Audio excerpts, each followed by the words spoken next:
할렐루야. 네. 우리 예수님 부활하셨습니다. 아멘. 또 한번 인사 나누실까요? 예수님 부활하셨습니다.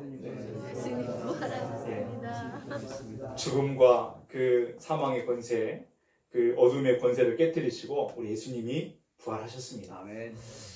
그 예수님의 부활의 능력과 권세가 오늘 예배하시는 우리 성도님들의 그 삶 속에 가득하시기를 주님의 이름으로 축원드립니다. 부활하신 우리 예수님이 그날 아침, 그날 새벽에 가장 먼저 누구에게 나타나셨냐면 막달라 마리아에게 나타나 보이셨습니다. 그때 그 앞에 15절쯤에 가서 보면 마리아는 빈 무덤을 보면서 너무나 슬퍼하고 애달파하는, 그러면서 울고 있는 그의 모습을 보게 되죠. 그러면서 누가 말을 걸어오는데 동산직인 줄 알고 말을 합니다. 그러다가 마리아야 이렇게 부르시는 그 소리에 정신이 번쩍 들고 그것이 예수님인 것을 깨닫게 되지요. 그때 예수님이 말씀하십니다. 17절 중반쯤에서 보면 너는 네 형제들에게 가서 이르기를 내가 내 아버지 곧 너희 아버지 내 하나님 곧 너희 하나님께로 올라간다 하라, 그렇게 전하라고 그렇게 말씀을 해주셨습니다. 이 놀라운 말씀을 하시죠. 내 아버지 곧 너희 아버지, 내 하나님 곧 너희 하나님, 그 하나님께로 간다고 말하라. 그래서 막달라 마리아는 너무나 그 감격 속에, 그 기쁨 속에 막 달려갑니다. 18절에 보면 막 제자들에게로 달려가서 그렇게 전합니다. 내가 예수님이 살아나신 것을 보았다고 전해주죠. 그리고 예수님이 자기에게 가서 전하라고 하신 말씀을 전해주었습니다. 오늘 본문은 그 말씀 바로 뒤에 이어지는 그런 내용이죠. 오늘 말씀은 어디에서 시작하냐면 이날 곧 안식 후 첫날 저녁 때에 라고 하는 시간을 분명히 우리에게 가르쳐주고 있습니다. 예수님이 새벽에 부활하셨고 그날 저녁이 되었다라고 하는 것을 강조하고 있죠. 그렇다면 제자들은 지금 무엇을 하고 있었을까? 그 사랑하는 제자들, 그 제자들은 지금 무엇을 하고 있는 것입니까? 19절 말씀에 보니까 그날 그 저녁 때에 제자들이 유대인들을 두려워하여 모인 곳에 문들을 닫았더니 그렇게 하고 있습니다. 뭘 하고 있어요? 아무것도 못하고 있는 그 무기력한 그런 모습을 보이고 있습니다. 아무도 다른 사람이 눈에 띄을까봐 그렇게 깊숙한 곳에 숨어 들어가 문들을 다 잠궈두고 그렇게 있습니다. 왜 그러고 있는 것일까요? 두렵기 때문입니다. 무서웠기 때문입니다. 지금 들려지는 소문은 예수님을 잡아 죽였던 그 유대인들과 로마 병사들이 함께 지금 예수님의 제자들도 찾고 있다, 이런 소식이 들려지니까 너무나 잡힐까봐 두려워서, 예수님처럼 그렇게 죽을까봐 두려워서 그들은 닫힌 문을 그렇게 다 잠가두고 그렇게 두려워서 숨어 있는 것입니다. 문만 닫아놓은 것이 아니라 그들의 마음도 닫혀있는 그들의 모습을 우리는 말씀을 통해서 보게 되지요. 근데 여러분, 놀라운 것은 참 아이러니한 것이 있습니다. 뭐냐면 이미 먼저 그 제자들 중에 두 제자는 아마 베드로와 요한이지 않았을까 싶습니다. 그 사람들은 그날 새벽에 예수님이 누우셨던 그 무덤에 가봤지 않습니까? 그 무덤이 비었었다고 하는 사실을 그때 보고 확인했었습니다. 그리고 막달라 마리아로부터 다시 살아나신 그 주님을 만났다라는 그 소식도 들었습니다. 그 새벽에 바로 들었단 말이죠. 그런데 그럼에도 불구하고 아이러니하게도 제자들은 여전히 지금 두려움에 짓눌려 있는 그런 모습을 보게 됩니다. 그날 저녁에도 그 소식을 들었는데, 분명하게 들었는데, 확인했다고 했는데 그대로 두려움에 짓눌려 있습니다.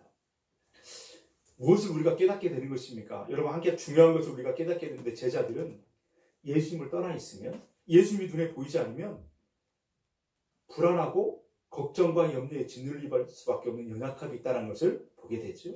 바꿔서 말하면 인간은 하나님을 떠나서는 반드시 불안하고 그 걱정과 염려와 두려움에 짓눌리는 인생일 수밖에 없다는 사실을 가르쳐주고 있습니다. 마치 어린아이가 엄마와 같이 있을 때는 그냥 기쁘고 즐거고 평안한데, 엄마가 눈에 보이지 않을 때는 막 불안하여 막 엉엉 우는 것 같은 그런 모습이 우리 인간의 모습이라는 사실을 알게 됩니다. 그래서 여러분, 인간은 누구나 본능적으로 그 불안과 걱정과 염려에서 자유하고 싶습니다. 그 평안한 마음을 갖기를 소원하는 것이 모든 사람들의 마음의 간절한 소원일 것입니다. 평안하고 싶습니다. 그런데 간절히 그것을 원하고 그렇게 소원하지만 방법을 몰라요.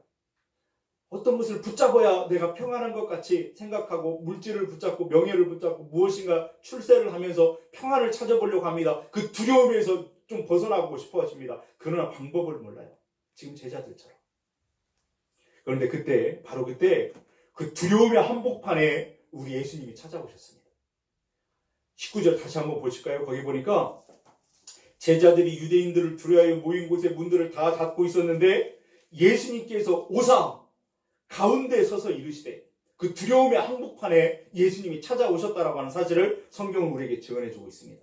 사랑하는 여러분, 우리 예수님은 늘 먼저 우리 인생 가운데 우리 삶 가운데 찾아오시는 분이십니다. 아멘. 죄인이었던 우리가 하나님과 원수되었던 우리에게 연약한 가운데 살고 있었던 우리에게 주님은 찾아오시는 분이십니다. 아멘. 하늘의 영광의 보좌를 버리시고 가장 낮은 세상에 가장 낮은 곳에 우리의 삶의 자리에 찾아오셨습니다. 그리고 그 죄값을 치르기 위해서 대신 우리가 짊어지고 있는 그 무거운 짐을 대신 짊어지시고 십자가에서 죽으셨습니다. 아멘. 그리고 예수님은 부활하셔서 지금도 두려움에 떨고 있는 그 삶의 자리에 제자들이 모인 그곳에 그 한복판에 다시 찾아오셨다라고 말씀하십니다. 이 얼마나 놀라운 은혜입니까? 우리 인생 가운데 늘 우리의 삶을 바라보시고 우리의 삶에 찾아오시는 예수님, 그것이 우리에게 주신 가장 큰 놀라우신 은혜인 줄로 믿습니다. 아멘.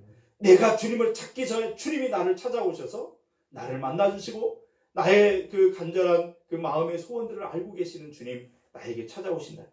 그래서 부활의 몸으로 다시 찾아오신 예수님은 문이 꼭꼭 잠겨 있었지만 그 안으로 들어오시게 되죠. 정말 놀라운 것을 여기서 다시 한번 깨닫게 됩니다.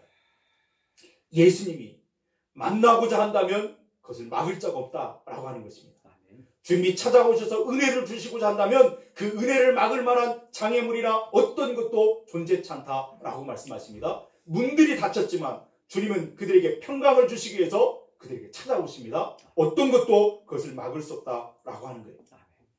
여러분, 그런 은혜가 아니라면 여러분 우리도 그런 은혜를 받고 오늘 여기에 있는 것 아니겠습니까? 그 놀라우신 하나님의 은혜, 어떤 것도 막을 수 없는 그 하나님의 은혜가 강하게 우리에게 임하여 오늘 우리가 하나님의 백성이 되었고 소명받은 사명받은 하나님의 백성들이 됐다는 것. 오늘 이 자리에서 부활하신 예수님을 감격적으로 예배하는 이 삶의 자리는 주님이 주신 이렇게 베풀어 주신 그 은혜로 말미암은 그것인 줄로 믿습니다. 아멘. 오늘 영광스러운 부활의 날에 새롭게 다시 찾아오시는 예수님의 그 은총이 우리의 삶의 자리에 찾아오셔서 주시는 그 은혜가 오늘 우리 예배하시는 모든 분들의 삶에 충만하시기를 주님의 이름으로 축원드립니다. 아멘.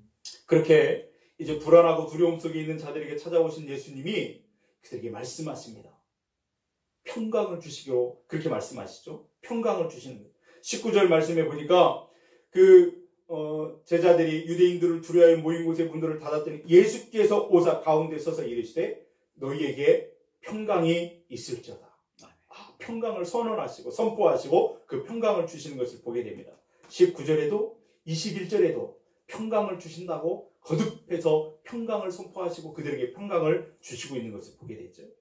우리 예수님은 이미 십자가를 지시기 전에도 사랑하는 제자들에게 말씀하셨습니다. 참 평안을 너희에게 주겠다 약속을 주셨습니다. 요한복음 14장 27절 말씀에 보면 그렇게 말씀하시죠. 평안을 너희에게 끼치노니 곧 나의 평안을 너희에게 주노라.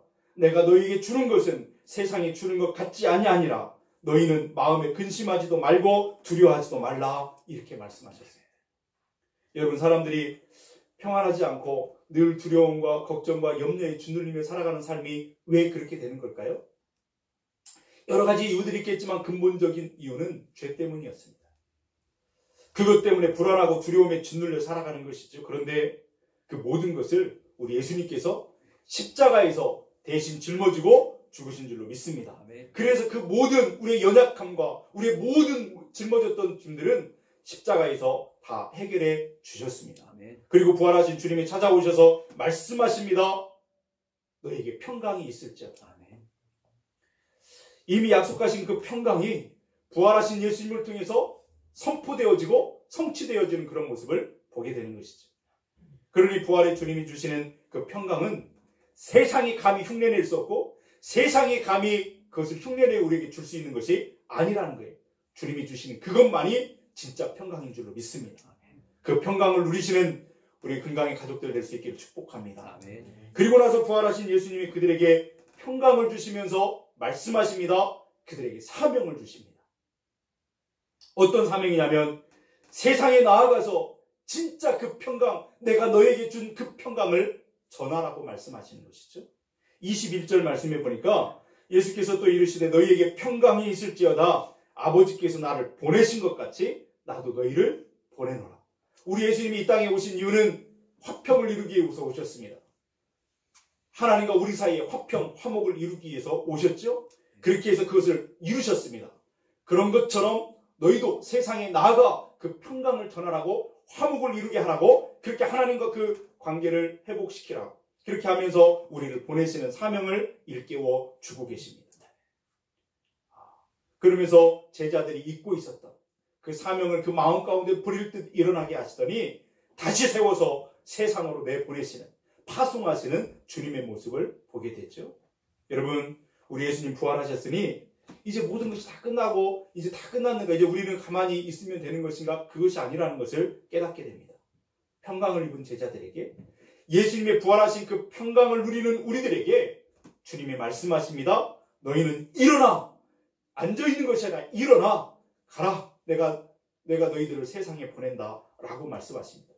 그래서 세상에 아직 하나님 그 평강을 모르는 사람들, 아직 세상에서 방황하고 절망하고 그렇게 무거운 짐진 자들에게 진짜 평안이 있음을, 예수 그리스도를 만나면 그 평강을 누리게 됨을, 천국 하나님의 백성이 됨을 말하라고 그 구원의 역사를 이루도록 우리들을 보내시는 줄로 믿습니다.